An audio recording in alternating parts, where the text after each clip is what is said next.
then you realize that, oh, yes, traditions, they are really valuable, and a lot of times they have a lot of wisdom in them. It's an ancient Roman temple that Jefferson modeled Virginia state capitol after.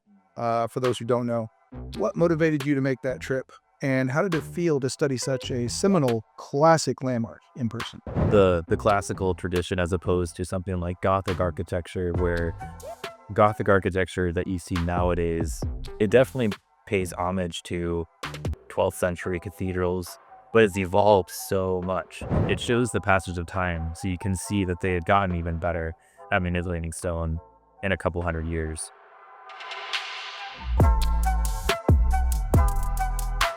On this episode of the On Center podcast, we're diving into the deep end of classical architecture, public taste, and the future of federal design with architect Kurt Green from Studio Axis. Hello. Hello. Glad you came in, man.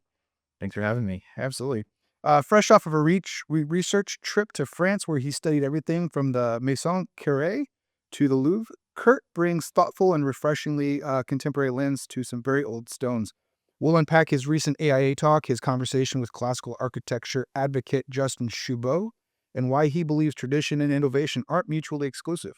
This episode, of course, is brought to you by Map Solutions, helping architects, engineers, and contractors bring clarity to complexity through cutting-edge 3D scanning and modeling tools. Kurt, I'm glad you came on, man. I'm so sorry that I missed your presentation on this subject. No, Things got a bit busy, but I was able to secure you for this podcast, so I think that makes up for it. yeah, for sure. This is a lot of fun.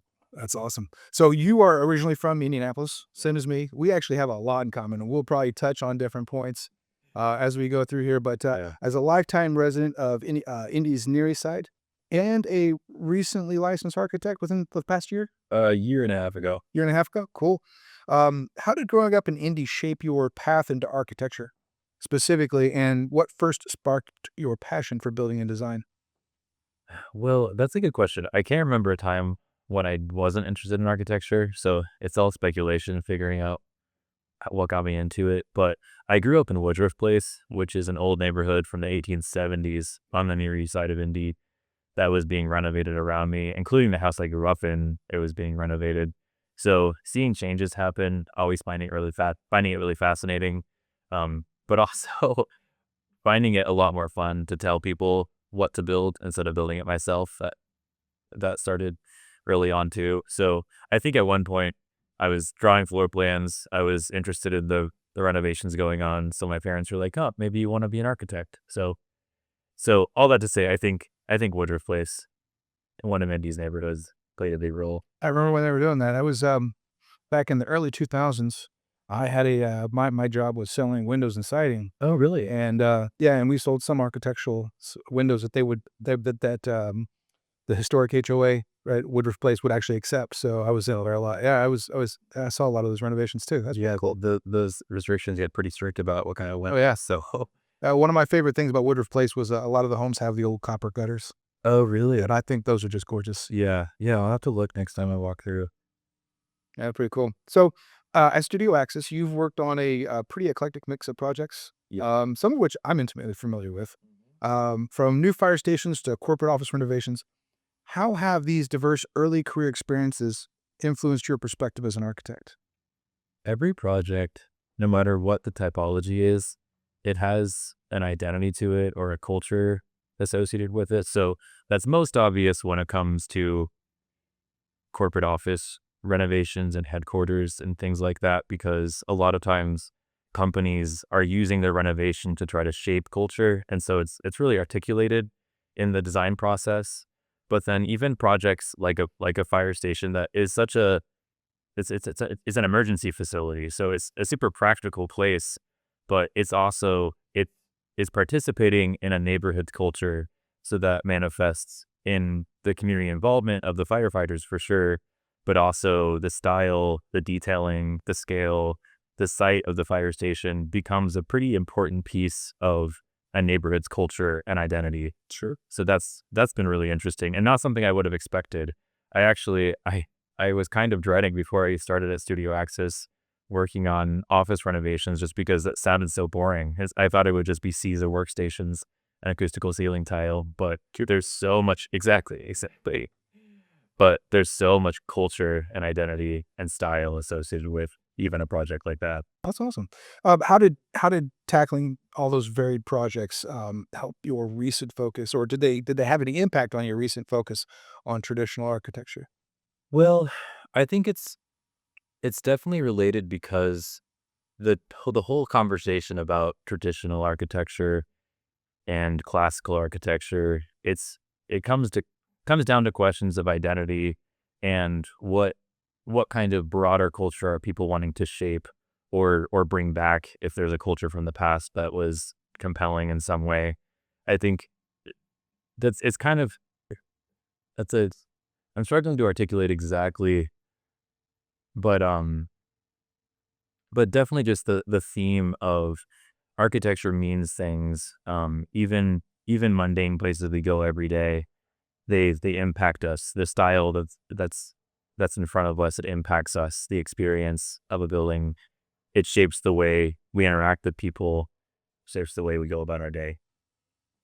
Very cool. That makes a lot of sense. Okay. Who or what were some of your early design inspirations?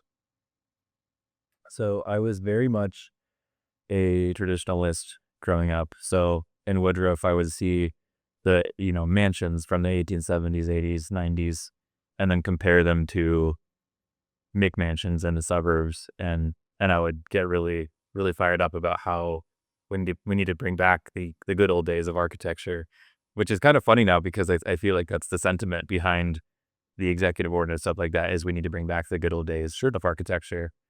But then a lot of that changed when I toured the Frank Lloyd Wright projects in Oak Park with my dad when I was in high school. It was the first of, I think, many steps away from that totally traditionalist mindset because there was so much Frank Lloyd Wright asked so many questions about the conventions that were around him in his day. So, for example, Unity Temple, it was a total restructuring of how a worship service works using the architecture. I don't know if you've been, but Not to that. thankfully I had a fantastic tour guide and she explained like the way he manipulates the experience of the building, the way he makes the the sanctuary both really accessible and usable, and he even thinks about like early people who come late. How is everybody going to get in and out? How are they all going to have a good experience of this worship service? And he really reconfigured the whole way a sanctuary is designed. So basically, I was very much attached to tradition because of loving Woodruff and because of hating suburbia until that tour of Frank Lloyd Wright projects. Then you realize that, oh yes, traditions, they are really valuable and a lot of times they have a lot of wisdom in them. But there's also absolutely a time and a place for reconsidering why. Why is it that we go in a sanctuary right in front, right in dead center? Why do we do that? Because then the noise from the street disrupts the worship service, stuff like that. So that was a really big, really influential trip and tour of those Frank Lloyd Wright projects. Any mentors that really fueled your passion for architecture? Definitely. So when I was growing up, my parents and other family members were all very artistic. So I was definitely encouraged from a young age to really run with it, to have a lot of fun, to really lean into this passion of mine. So that was a big part of it. And then I was lucky. I took some classes at Arsenal Tech in high school, and they had this awesome drafting class that I got to take. So I got to work in AutoCAD and Revit like my sophomore year of high school, which is That's what. awesome. I feel so lucky that I got to do that. And that passion for architecture was definitely encouraged there too. And we got to tour some different buildings around town. So that was really cool. So again, I was really lucky having a lot of people encouraging the passion growing up and then also giving me some more direct instruction like at Arsenal Tech. Has classical architecture always been an interest of yours, or is that something recent? So I've always liked it. It was especially back in my early high school years of being such a traditionalist. I definitely thought of it as one of the golden styles of architecture. I've always liked it, like even since then. So, but I've I wouldn't call it one of my favorites. I don't think it's ever been one of my favorites. it's been more the recent things going on that have gotten me interested in it as a topic. Gotcha. So, we're friends on Facebook, Yeah. and you recently went to France, Yes. and that was really cool, and I followed the whole thing. Okay, it was really so let's call it a pilgrimage, right? Yeah. Yeah. I like. Pilgrimage, Yeah. including a stop at the Maison Carrée. I think that's. I think that's the right way to pronounce it. I think, Um, and that's in Nîmes. yes. Okay. It's an ancient Roman temple that Jefferson modeled Virginia's state capital after. For those who don't know, what motivated you to make that trip?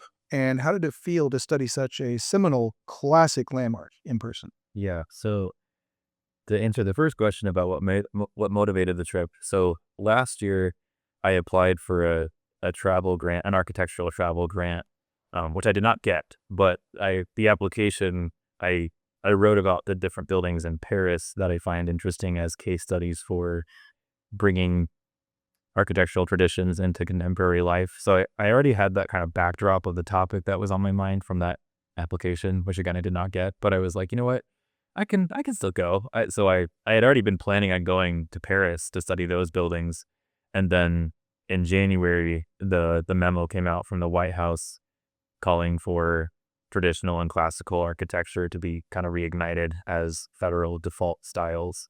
And I had been familiar for a long time with Jefferson's history with Maison Carrée inspiring the first classical American architecture.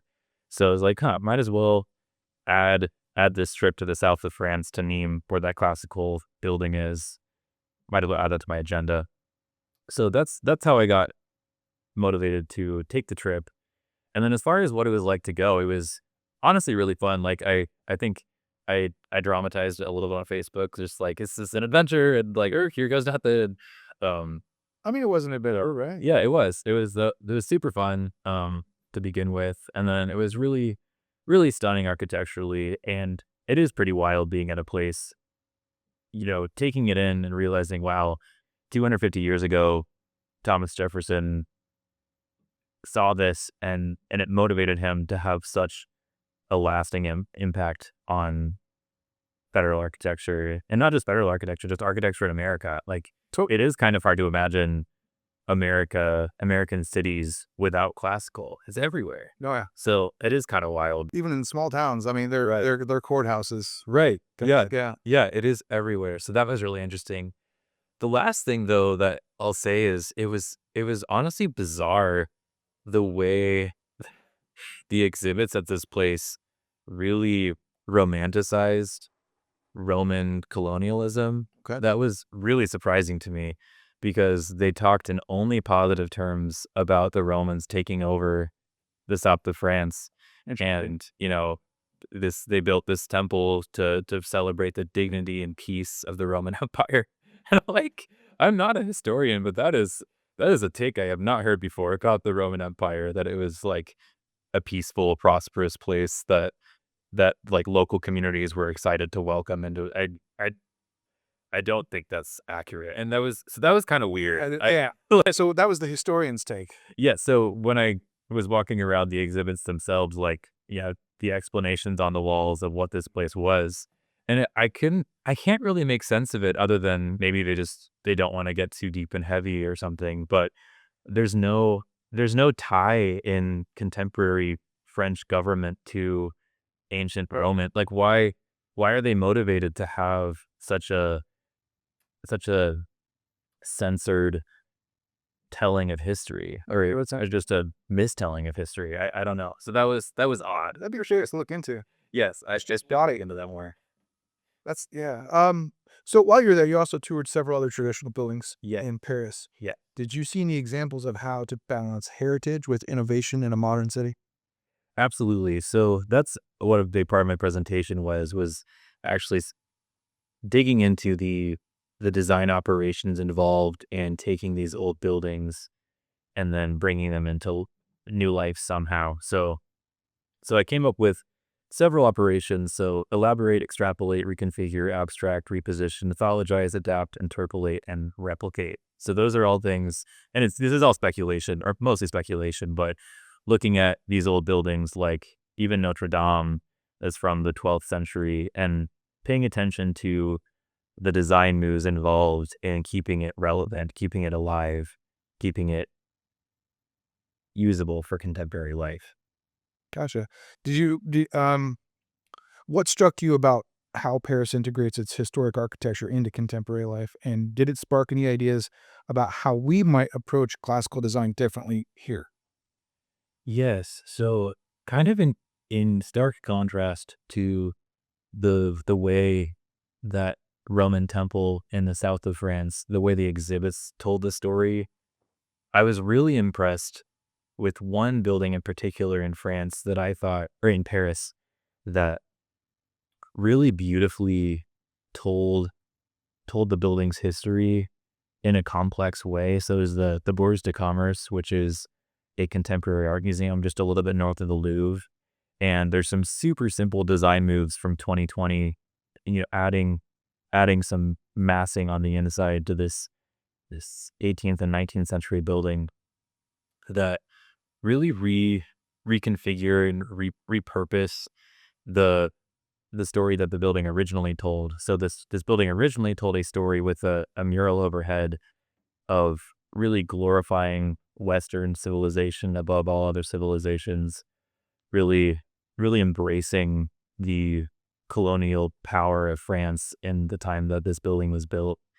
And so this design move, it without getting into too much detail, it totally recurates this mural in a way that I think it takes it both more seriously, but also it kind of dismisses it as not super relevant anymore. So a curation of this really really dismal history by the architecture itself, that really really impressed me, and I think that's what a place like Maison Carrée in the south of France was missing. So that's something that got me really thinking, what would it look like in America to have a way we can tell the story of America with architecture that isn't so romanticized like those exhibits at Maison Carrée. So that's something that I was really impressed by in Paris. Got it. Um, we share a passion, but well, we share a favorite architecture style, uh, brutalism.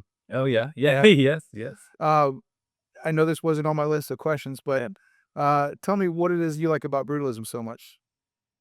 So I I've been thinking about this, and it is hard to explain, but I think part of it is I as architects a lot of times we're trying to kind of hide or just like obscure or make more subtle the moves of manipulation that we're making.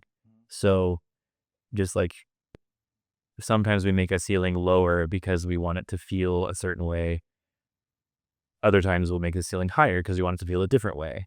And a lot of times the more detailed, the more elaborate, the softer materials, they end up kind of hiding those design moves, which is sometimes deliberate. Sometimes we don't want people to know what we're trying to do. But I feel like brutalism exposes all of those secrets. So it's kind of like it's totally pared back so much that all you're seeing is, oh, this is the tunnel that we're trying to push through. Oh, this is the giant massive atrium we're trying to create.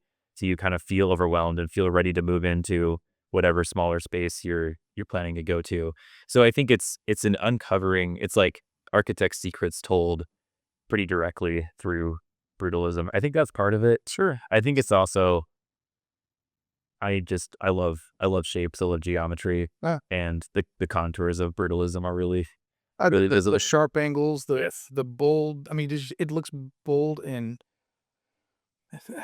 it's not really intimidating, but it is kind of intimidating Mm. a little bit. Right, right. And like you said, it's truthful and it's candid. Yes, yes, Uh, landed. That's what I was looking for. yeah, and I specifically love old Soviet style. Well, okay. It was Yeah, me too. it's just really fun. Okay, sorry, a little sidetrack I there. love it. I wanted to ask you about that. Yeah. In your AI presentation, U.S. Classical Architectural Heritage from Jefferson to Today, you looked back at over 250 years of American classicism. What stands out to you most about how classical architecture in the U.S. has evolved since Jefferson's time? I think the most interesting element is the Columbian Exposition in Chicago, Okay. because my understanding, and again, I'm not a historian, but my understanding is that toward the end of the 19th century, architecture was becoming more and more eclectic. So there's the eclecticism architectural movement. So kind of combining different styles. So like, I don't know if you're familiar with in DC, the Smithsonian Castle. I've seen pictures of it. That's a very eclectic building because it combines Romanesque and Gothic details into this kind of new hodgepodge. That's one of my favorite buildings. I love eclecticism, but then the Columbian Exhibition in Chicago, it was like overwhelmingly classical, and it it it seems to have really ignited classical in America again. So like from whenever that was, I think is like it's 400 years after Christopher Columbus came, 401 years after Christopher Columbus came to the Americas. So 1890s, and for the following 4 decades, you see so much classical architecture. So the way it really reignited American interest in that style, I think, is really fascinating. And then another thing that's been interesting is learning how in the 1860s, during not Thomas Jefferson, JFK's, John F. Kennedy's presidency, there were some guiding principles for federal architecture released that actually specifically made the point that there is no official federal architecture style. So it's kind of seems like there's this back and forth between, so Columbian Exhibition, years following, overwhelmingly classical. I don't think it was the official style, but it functionally was. And then 1960s, JFK's principles say, no, no, no, there is absolutely no official architectural style for federal architecture. And then now, August 2025, there is an official. So it's interesting. So besides the events that you've already mentioned, were there any other key turning points or shifts that defined our classical design heritage? I'm sure there are lots of events over the years that have affected things, but I'll say I think Thomas Jefferson's appreciation for the Maison Carrée stays really, really relevant here, because if you look at that temple from the first century AD and then look at the White House edition, they're basically verbatim. Like the one of the pediments of the ballroom, it seems like it is just a direct copy, like with some slight change in proportions. But I think that's what's really interesting about, Talk about the ballroom they're building right now. yes, the classical tradition as opposed to something like Gothic architecture, where Gothic architecture that you see nowadays, it definitely pays homage to 12th century cathedrals, but it's evolved so much. And classical, it doesn't seem like has had that much of a evolution. I mean, there is Beaux-Arts, which is an evolution of classical, but for some reason, it seems like classical has to mean, in a lot of people's minds, classical has to mean replicating first century Well, it Roman architecture. kind of seems like that. Well, not necessarily Roman specific, but specifically, but it kind of seems like that way to me, because like classical and evolution are kind of oxymorons. Uh, So if something evolves, yeah. does it continue to be classic?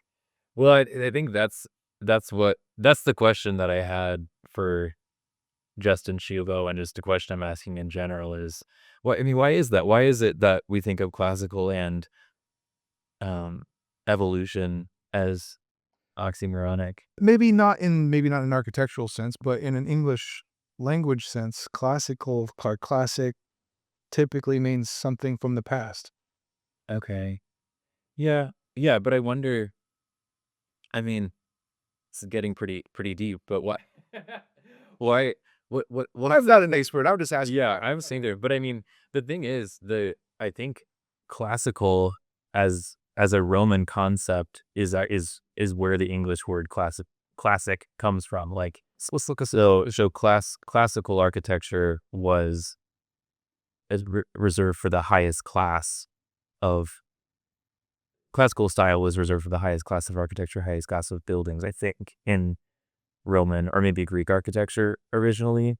And so I think the word, I don't want to get too hung up on Semantics. semantics here because I think as an architectural style, as like an architectural geometry, there's no reason classical architecture can't evolve the way other styles have. So I asked for the definition of classical, and it actually gave me a definition that was specific to architecture. Oh, really? Okay. Architecture, art, and literature. Okay. Classical refers to the style, ideals, and forms of ancient Greece and Rome.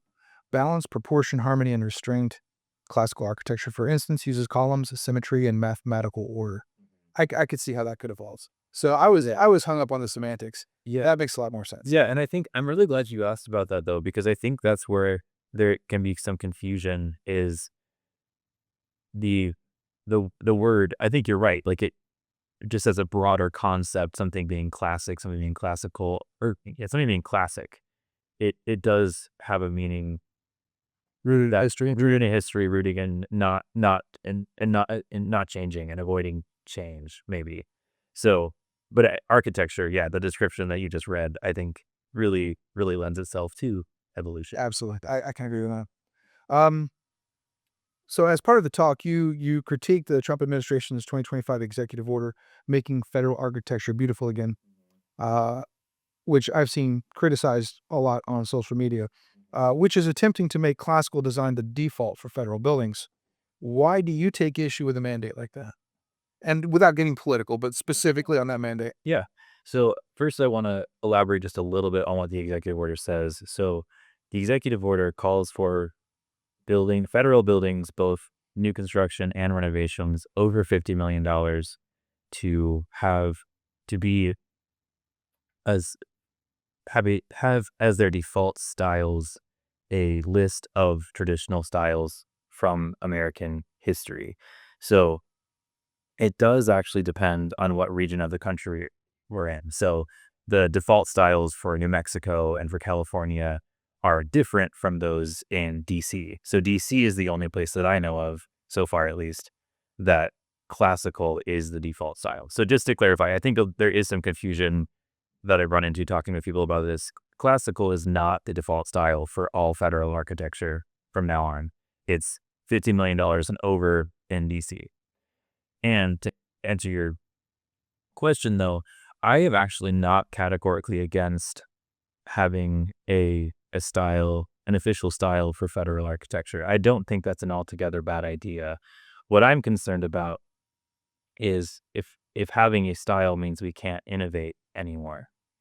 And I think maybe because of the confusion about or just the blurriness of what the word classical means, there is this idea that it is classical, it means we're done innovating. And that's what I have a problem with. Gotcha. In your view, what are there any risks to trying to legislate beauty or prescribe an official style to public architecture? Again, I think the risk is really limiting innovation, and That's the main risk. that's the main risk for me. And limiting the ability, and just to elaborate, I guess what I mean by innovation, it doesn't have to be, we want buildings that can fly up in the air. Like it doesn't have to be like crazy technology, like just innovation in how we're learning things as a culture. So again, that building Bourge de Commerce in Paris, the super 21st century interpretation of the building's history, they get to express that. And I think if there were really strict requirements on what renovating a building in Paris looks like when it comes to the style moves and everything, I don't know if they would have gotten there. I think it would have been, there could have been a missed opportunity to tell the story that they're telling now, which is so powerful, which I think our country is really looking for, is a story we can tell about ourselves, and architecture can be a way to do that. And so I worry that just kind of defaulting to a very replicative style of classicism for federal architecture, it's missing that the opportunity for that kind of innovation. Got it. Um, you've emphasized the role of iteration and adaptation in classical design. Could you explain what those concepts mean to you? Sure, and I'm gonna lean on Paris architecture again here. So iteration I don't know if you're familiar with the chapel Saint Chapelle. It's on the same island as Notre Dame. Have you been? I've not been, Okay. but I'm familiar with it. I'm a Google Earth explorer. Yeah. Yeah. Yeah, that makes sense with your line of work, I could see. Google it. But no, I've spent hours on Google Earth just exploring. So Saint Chapelle is the old royal chapel from the 1200s, I think. Yeah, 1200s. And it's very Gothic. It's from the High Gothic era when they had really mastered Gothic architecture, so they built it in only a few years. It's a stunning place. It's like all stained glass on the inside. It's wild. But what I think is especially interesting about it is the rose window that's really famous there. It's from the 1400s. So a couple hundred years later, they gotten even better at manipulating stone, and I think even better at manipulating stained glass too. And so the rose window, it is quite a bit more elaborate than the original stained glass windows. And the colors of it are brighter, and the depictions in it are even more detailed. And so it's an iteration, it's a 15th century iteration of a 13th century architectural idea. So it fits right in. What they do is they take some of the geometry from the original windows, and then they just kind of like twist it around and bend it into this rose window. And it's so magnificent, and it fits right in again. But it shows the passage of time. So you can see that they had gotten even better at manipulating stone in a couple hundred years. So that's iteration. Is we have an idea from a couple hundred years ago that we love. Now we have more technical ability. Let's see what we can do now with the same idea. So that's what I mean by iteration. And then adaptation, there's in Paris, the World Arab Institute, which I had never heard of until kind of researching for this trip. And it fits right in with its context again. So it's a pretty orthogonal, pretty simple like glass building. But if you look closely at it, it has all this detailing within the windows that are kind of a reinterpretation of Mashravia, which is an Arab. You've probably seen it in Arab architecture, like where they have all these like wood facades that have little like carvings out of them. So there's light coming in, and so you see that everywhere in Arab architecture. And so it's an adaptation of that idea that's more appropriate to its neighborhood context in this part of Paris. And so I think that's really instructive. So it's recognizably Arab, but it's adapted so well that it doesn't in a neighborhood like it is in Paris, where Does he stick out? yeah, and because Paris especially is a city where, for the most part, at least downtown Paris, there is an architecture vocabulary that's pretty consistent. So even though I love a city where there's totally weird stuff going on everywhere with architecture, I think it was an appropriate design move to stay pretty subtle, but it still again recognizes the era. I mean, you could have a city with a bunch of weird stuff going on, Yeah. but you could have a city that looks like what you're describing, and one weird building just isn't the same thing as everything being a little weird, because then that becomes the standard. Right.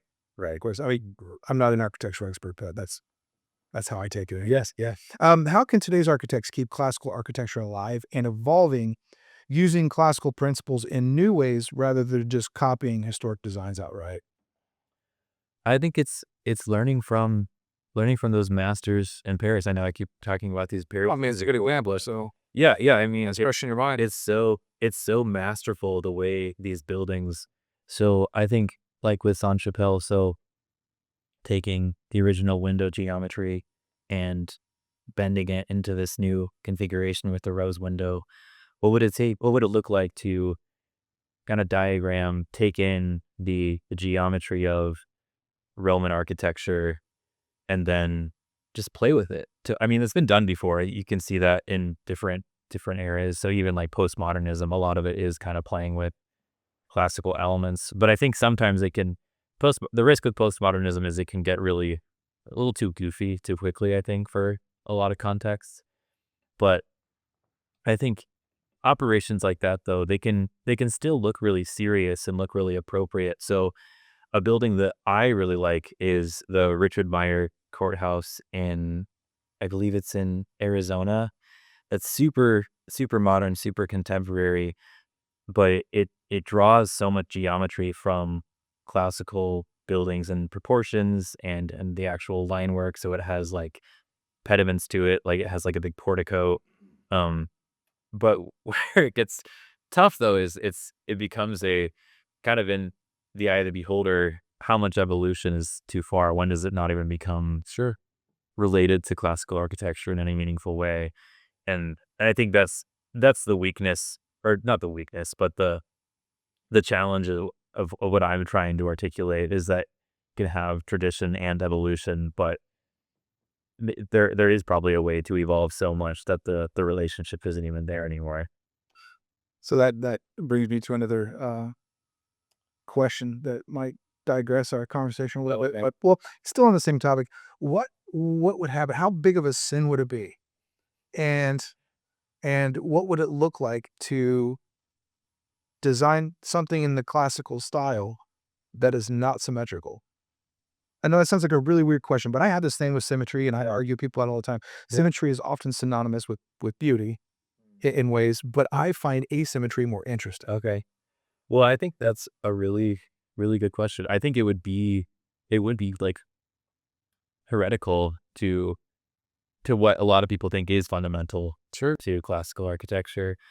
But I think you could make a case for it that I think would be really interesting, and you could draw from Saarinen, actually. I don't know if you're familiar with First Christian in Columbus, Indiana.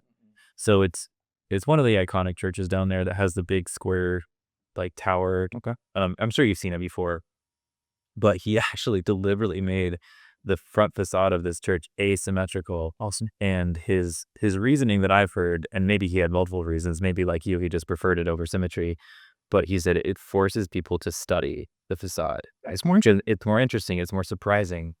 And so I think that's actually a really good idea, because people just take classical stuff for granted. And so if you took a classical facade, a classical pediment, and then reworked it some so it's asymmetrical, I think you would stop people in their tracks. And they think, "Oh my goodness, what is going on here? Why does this look different than what I'm used to?"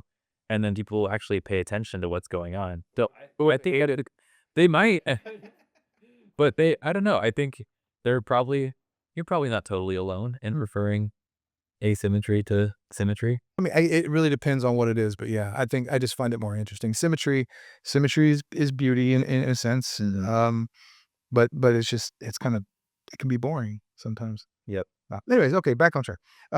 You recently had a very cordial, in-depth conversation with Justin Chabot, Yes. one of the architecture critics behind the federal classic mandate that we spoke about earlier. Yes. What was it like to sit down with someone who holds such a different viewpoint on architecture?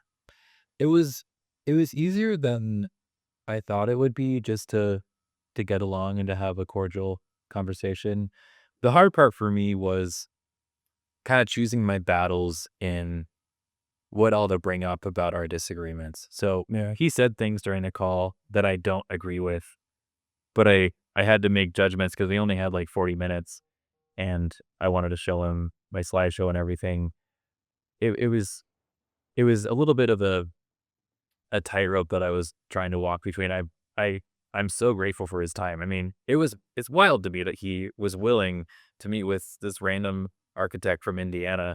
It's really So cool and great timing because of what you just did. So yeah, I know. So I first wanted to just really emphasize how grateful I was for his time, but then I didn't want to leave him with a misimpression that I agree with him about everything, because I don't.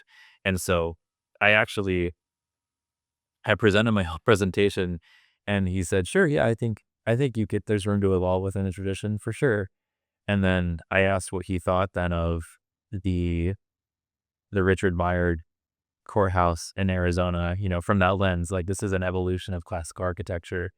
And he, like probably a lot of people, thinks, no, that's not a meaningful evolution of classical architecture. So I think that's what's tough, is it's such a judgment. Yes, I think it would be hard to find anybody who says, no, you absolutely may not evolve at all an architectural tradition, but everybody's going to have a different idea of how much evolution is too far. Sure. So I think that's the disagreement that Justin Schubler and I definitely have, is I think that courthouse is a really powerful and really thought-provoking and really beautiful evolution of classical architecture, and he doesn't think that. Did you guys happen to find any common ground at all during your conversation? We did. So I was showing him my slides and I showed him a picture of the Norman Foster modern building that's right next to the Maison Carrée, and I do not like that building, and Justin Chubo also does not like it. So that was kind of a good starting point of, yeah, I think we disagree in that I wanna be a little more cutting edge in evolving classical and other styles, but I agree with Justin that that Norman Foster building is just dull and uninspiring and named just kinda like a snooze to me. Like, you have this magnificent relic right there to inspire you, and this is what you come out with. So, I think that was some common ground for sure. Fun. You mentioned that he might be willing to debate a modernist, right? So let's do a quick, friendly debate challenge. Yep. Imagine someone argues surveys show a strong public preference for classical buildings. Shouldn't democratic governments reflect the people's taste, especially when it comes to spending public money? Part of our jobs as architects is absolutely to listen to what people say they want and to accommodate what people want and what they need. I think part of our job is also to translate those felt needs, those felt interests into design moves that are not always literal, not always taking exactly what people articulate. So an example that comes to mind is one of the Hudson Yards towers. Are you familiar with Hudson Yards Yeah. in New York City? So they're like the billionaires' apartment buildings. And so several years ago when I was an undergrad, I got to tour SOM, one of the biggest design firms in the world that's designing a lot of these towers in New York and other places too. And they were talking about how one of their clients expressed an interest in having an entrance arch at the base of their skyscraper for residents to enter through. And I think it's such a simple move that they did, the architects here. So they didn't actually do what the client expressed wanting. They didn't just superimpose an arch onto the facade of this building. What they did is they actually sort of in plan instead of in elevation, they create this arch, this sort of funnel that does what an arch does in more traditional buildings. So what arches do in older skyscrapers is they show where the entrance is, and they're also lovely. So SOM, instead of again just superimposing the geometry of an arch onto their building, they create this threshold, this really lovely like concaving of the facade into where the front entrance is.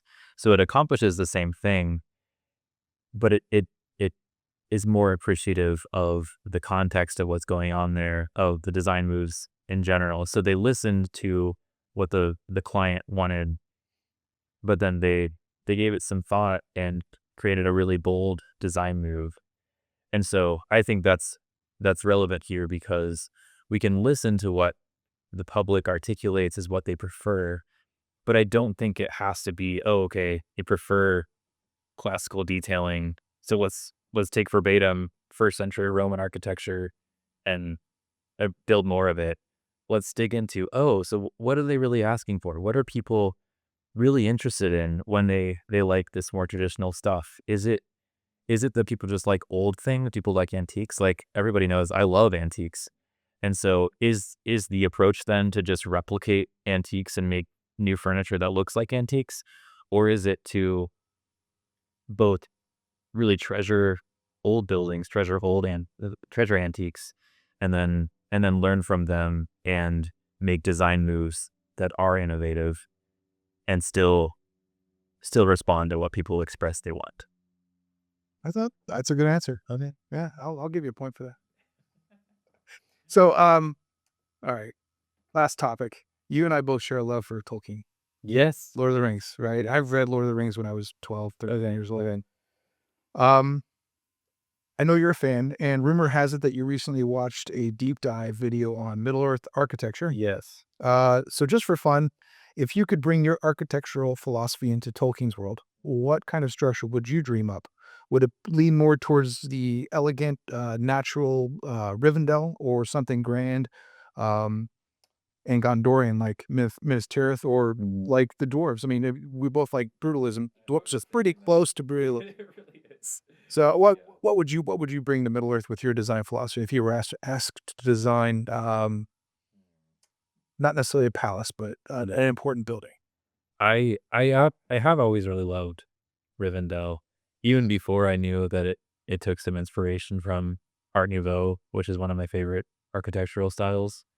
So, I think something for the elves would be fun, but I don't know, I could go for, something in Gondor too, the more, like, Romanesque looking, or yeah, the more brutalist dwarven stuff, or I don't know, what's it called? Hobbiton is pretty marvelistic. So, I feel like you kinda can't go wrong. Even Mordor. I mean, that black shower, it's so cool. It is really cool. How about you? What's your answer? Uh I gotta be honest with you. So I'm kind of stuck between Elven and Dwarven myself. Okay. Like we talked about, like brutalism, and they're very bold and intimidating with their architecture, Yeah. huge statues and all that fun stuff. But then just the balance of architecture with nature that the elves bring, that's also really really cool. I mean, today's today's world, that's like living walls and stuff like that. Yeah. But if we could get closer to what they do and create practical buildings that also blend in with nature, I think that would be some of the most beautiful architecture, as far as making cities beautiful, you know? Yeah. They would just do a whole city that way. Yeah, I agree. Did you watch Rings of Power? Because there's Yes. the architecture and especially, yeah, with, like, the nature walls and stuff is really, really amazing. Yeah, Rings Power, I thought it was pretty good. I Okay. liked the 2nd season better than the 1st, but I still liked both seasons. Yeah, it was pretty good. But, thank you so much for your time and your It's been insights. fun. I'm glad you had sat down and talked with me. Yeah.